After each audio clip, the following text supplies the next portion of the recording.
یہ رسپانسبلٹی صاحب اقتدار کی اسلامی حکومت کے دستور کے اندر یہ چیز موجود ہے کہ جو بھی اقتدار پر آئے اس کا پہلا کام لوگوں کو نماز قائم کرانا، زکوٰۃ دینا، اچھی باتوں کا حکم دینا اور بری باتوں سے روکنا۔ امام حسین نے خلفائے راشدین کے نقش قدم پر جب دیکھا کہ یہ اقتدار کا دعویٰ کرنے والا نہیں ہے تو امام حسین رضی اللہ تعالیٰ عنہ نے بھی عزم مصمم کر لیا کہ ایسے کا ساتھ دے کر بیعت قبول کر کے پوری زندگی اور آخرت تک امت مسلمہ کو غلط راستے پر ڈال دینا۔ لوگ تو یہی کہیں گے جب حسین نے ایسے کی بیعت قبول کر لی تو ہم اگر کر لیں تو کیا غلط ہے، قیامت تک کے لیے دلیل بن جائے گی۔ اس گفتگو کے بعد اب میں آپ کو سمجھاؤں، میں بھی ایک پیر نام کا ہوں اور آج بھی بہت سارے مشائخ موجود ہیں۔ امام حسین کے جذبے سے کیا چیز سمجھ میں آتی ہے اس کو میں قرآن کی روشنی میں سمجھاؤں۔ غزوہ احد کے موقع پر صحابہ کرام علیہم الرضوان سے اجتہادی غلطی ہوئی جس کی وجہ سے 70 صحابہ شہید ہوئے، جس میں سیدنا امیر حمزہ رضی اللہ تعالیٰ عنہ بھی تھے۔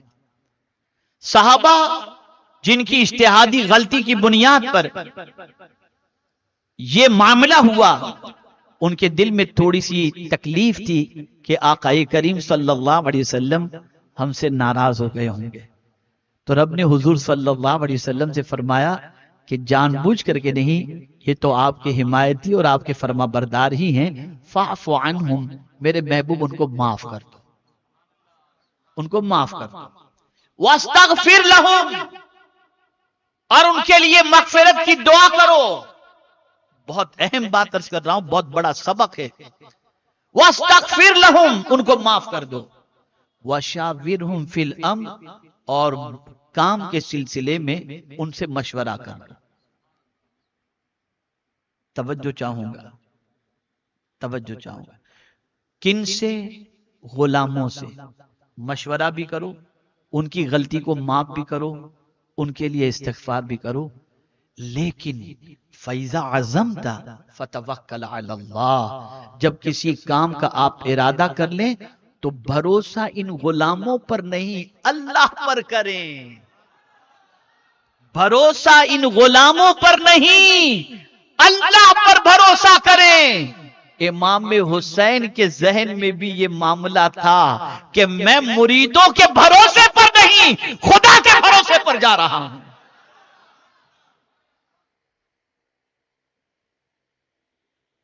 تو آج بہت سارے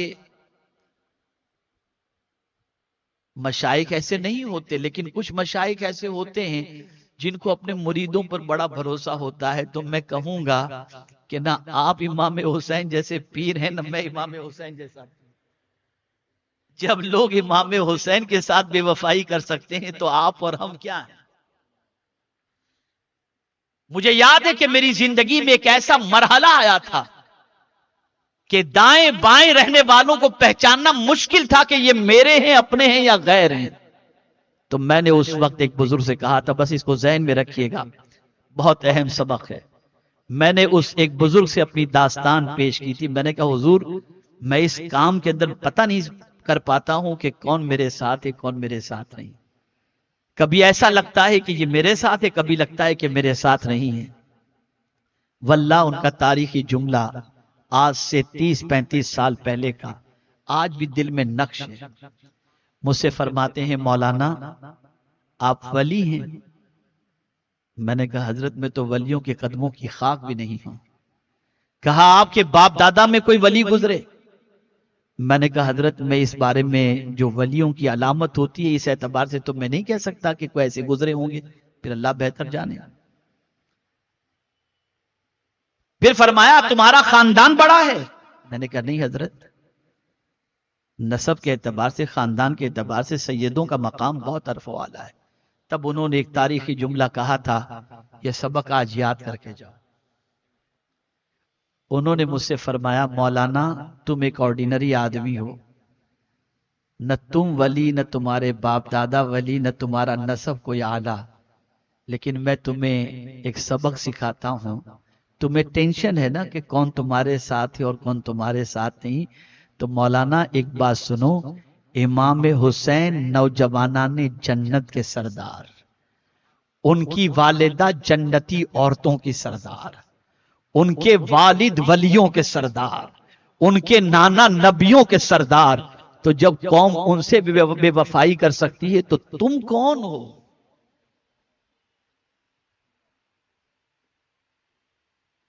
تم کون ہو؟